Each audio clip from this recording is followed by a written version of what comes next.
श्री सद्गुरुदेवाय नमः।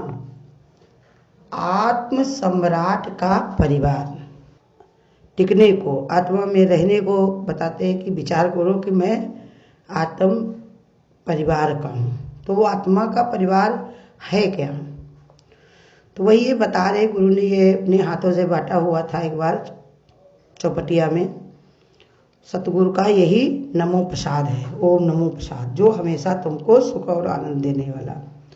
तो कहा ये आत्मा के सम्राट का परिवार क्या है? हमारा आत्मा के सम्राट, हमारे आत्मा का राजा, राजा का परिवार। इसमें पिता कौन है? पिता है निर्विकल्प ध्यान। भगवान कहते हैं कि जब तुम्हारा बिना विकल्प के ध्यान होगा तो तुम्हें इर्द गिर्द चौगिर्द राम का डेरा, दुख लगे ना भाई। जब हर समय तुम्हारा परमात्मा का ध्यान रहेगा तो परमात्मा कहते तुम हमारा ध्यान करते हो तो हम तुमको छोड़कर एक पल के लिए भी इधर उधर नहीं होते। हम जैसे तुम हमें देखते हो ऐसे हम भी तुमको हर घड़ी देखते रहते। जैसे एक पिता अपने बच्चे को देखता रहे तो क्या उसको चोट लग सकती, कोई दुख आ सकता, कोई परेशानी हो सकती? इसलिए पता है परम पिता हमारा परमात्मा कैसे ध्यान करो कि वो परमात्मा हमारा है, हर जगह पर हमारे साथ में है और हमारे रोम रोम में वही समाया हुआ है। ऐसे हमारा ध्यान हो जिसमें कोई भी विकल्प ना हो, निर्विकल्प माने जिसमें कोई विकल्प ना हो। माता कहा, माता हमारी कौन है? अहिंसा। जिसके जीवन में अहिंसा आ जाती है तो उसके सारे दुख दूर हो जाते हैं। देखो महात्मा गांधी ने अहिंसा का पथ अपनाया तो उनके सारे दुख अपने दूर हुए और संसार के दुख दूर हुए। न लाठी उठाई, न बंदूक उठाई, और अहिंसा के भाव में, अहिंसा के विचार में देश को आज़ाद कर दिया। ऐसे हमारी माता है अहिंसा। अगर हम उसको अपना लें तो हमारी जन्म जन्म की ये अहमता ममता रूपी जो बेड़े हैं वो सब कट जाएंगे। भाई, भाई कौन है हमारा? ब्रह्मचर्य। भगवान ने कहा यही ब्रह्मचर्य माने ब्रह्म का आचरण। अगर हम जीवन में अपना ब्रह्म का आचरण कर ले तो हर समय हमें कोई भी परेशानी नहीं रहेगी। जैसे भाई जो होता है तो इंसान के अंदर ऐसा विचार रहता कि हम और हमारे भाई मिलकर के 2 नहीं 11। ऐसे बताया हमारा ब्रह्म का आचरण हो तो सारे संसार में एक परमात्मा ही विद्यमान है, वही सारी शक्तियां तुम्हारे अंदर आएंगी, कभी भी तुम अपने को बोझिल नहीं पाओगे। और बहन हमारी है अनासक्ति। अनासक्ति आ जाए हमको तो हमको कोई चिपकाव नहीं होता। संसार में जैसे बहन को सब जानते हैं पराया धन है, ये हमारी नहीं है, दूसरे घर जाएगी। भले को रुपया पैसा लगाकर उसको दहेज देकर विदा किया जाता है, लेकिन उसमें आसक्ति नहीं रहती कि हमेशा मेरे पास रहे, मेरे काम आए, कहते पराया धन। ऐसे ही अनासक्ति रूपी बहन हमारी है, माने हमें कहीं पर भी आसक्त नहीं होना है। वो बहन हमारी है कि हमें कहीं पर भी आसक्ति नहीं है। प्रिय पत्नी कौन है हमारी? शांति।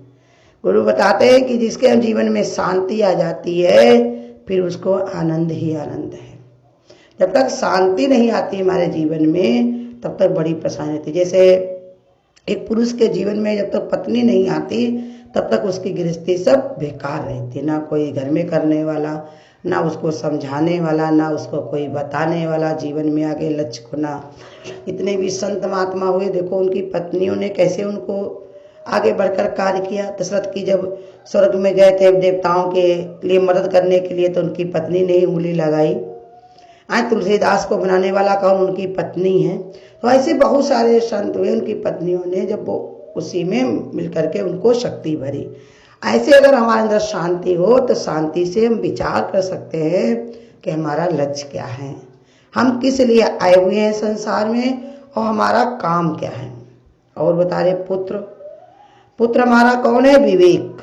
अगर हमारा विवेक मेरे साथ में हो तो हमें कोई कमजोर नहीं कर सकता। विवेक ही हमारा साथ निभाता है और विवेक के दम पर ही सारे बड़े बड़े कार्य किए जाते हैं। कहा भी जाता है कि भैंस बड़ी या बुद्धि।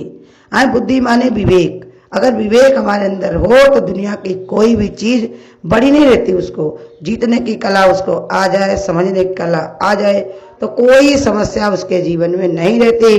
क्योंकि जिसके अंदर विवेक हाथ में अगर तुम्हारे दिया है तो अंधेरे से डरने की कोई जरूरत नहीं। जहाँ पे तुम बैठोगे दिया तुम्हारे हाथ में रहेगा तो प्रकाश रहेगा, चीज वस्तु से तुम टकराओगे नहीं। तो ऐसे बताया हमारे अंदर अगर विवेक हो तो हम अज्ञानता का कार्य नहीं करेंगे, अवज्ञता का कार्य न करने के कारण भगवान के प्यारे रहेंगे। और यहाँ भी हम अगर रह रहे हैं तो अपने भगवान के ही साथ में। पुत्री कौन हमारी? क्षमा। क्षमा रूपी पुत्री भगवान बताते हैं कैसे क्षमा करने की स्वभाव बन जाए तो कोई मेरा बैरी न बचे, कोई मेरा गैर न बचे, कोई भी मुझको जौन है बैर भाव न रहे, द्वेष न रहे। तो वो बताते हैं हमको वही क्षमा रूपी पुत्री अपनी अपनी साथ में रखो और सबको क्षमा करो, क्योंकि वो परमात्मा का गुण है। आत्मा का यही गुण है। वो आत्मा महान है लेकिन हर समय हर एक को क्षमा करती है, तभी वो सभी में विद्यमान है। नहीं तो तुरंत निकल जाए, क्योंकि इतना सारा संसार में विषय विकार भरा हुआ है, लेकिन वो फिर भी देखती है कि अब सुधार करेगा, अब सुधार करेगा। ऐसे ही अपनी पुत्री होती है, परिवार होता है, तो इंसान यही सोचता है कि कोई बात नहीं, कभी न कभी इसको ज्ञान समझ आएगी। और सबको क्षमा करो, सब ना समझ और सब भगवान के बच्चे हैं। मित्र हमारा कौन हो? सत्य है। भगवान बताते हैं कि सच्चा मित्र कौन है? हमारा सत्य। अगर हमने सत्य को धारण कर लिया तब फिर हमको कोई भी, भगवान ने कहा, डरने की बात नहीं। एक सत्य पर 1000 झूठ कम है। ऐसे महान सत्य है, राजा रही राजा भोज वही गंगू तेली, सत्य रहे लक्ष्मी बहुतेरी। ऐसे जो विचार अपने अंदर रखता तो कहते हैं मित्र कौन? हमारा सत्य का, सत्य को मित्र बनाया, सत्य स्वरूप परमात्मा। तो भगवान ने कहा हमारा ये जीवन भी सरल होगा और आगे भी हमारा जो परमात्मा से मिलने का लक्ष्य है वो भी मेरा साथ में रहेगा। देखो धर्मराज जो थे स्वर्ग तक गए और कुत्ते को अपने साथ में लेकर के गए, तो सब लोगों ने बताया वहां पर कि यहाँ कुत्ता नहीं आ सकता। उन्होंने कहा जब हम जाएंगे तो हमारा कुत्ता भी जाएगा। कहा कुत्ता कौन है? कहा है मेरा धर्म। ऐसे हम अगर सत्य को ही अपना धर्म बना लें, सत्य को अपना मित्र बना लें, सत्य को अपना साथी बना ले, तो हमको कहीं पर भी बाधा नहीं होगी। उपसम्माने घर का सामान, अंदर बाहर की शुद्धता। अगर हमारे अंदर शुद्धता हो, बाहर शुद्धता हो, तो कहते यही सामान से हमारा जीवन चल सकता है। और इस संसार के जितने भी सामान होते हैं ये हमको क्या करते हैं? दुखी देने वाले। रहेंगे तो हमको आलसी बनाते हैं और चले जाए तो हमको रुलाते हैं। लेकिन ये भगवान ने कहा अंदर बाहर की शुद्धता हो तो वो हमको आनंदित करती है, हमको परमात्मा से मिलाती है, सबके दिलों में राज करवाती है। सब पसंद करते हैं, प्रेम करते हैं। किसके कारण? जिसके जीवन में शुद्धता आ जाती। अंदर बाहर की शुद्धता दुनिया देख लेती है, लेकिन अंदर की शुद्धता तो हमको ही पता होती। वही गुरु कहते हैं कि भगवान का जाप करो, भगवान का भजन करो, तो ये शुद्धता तुम्हारे अंदर आएगी। और शुद्धता अगर आ गई तो और चीज की तुमको आवश्यकता नहीं होगी।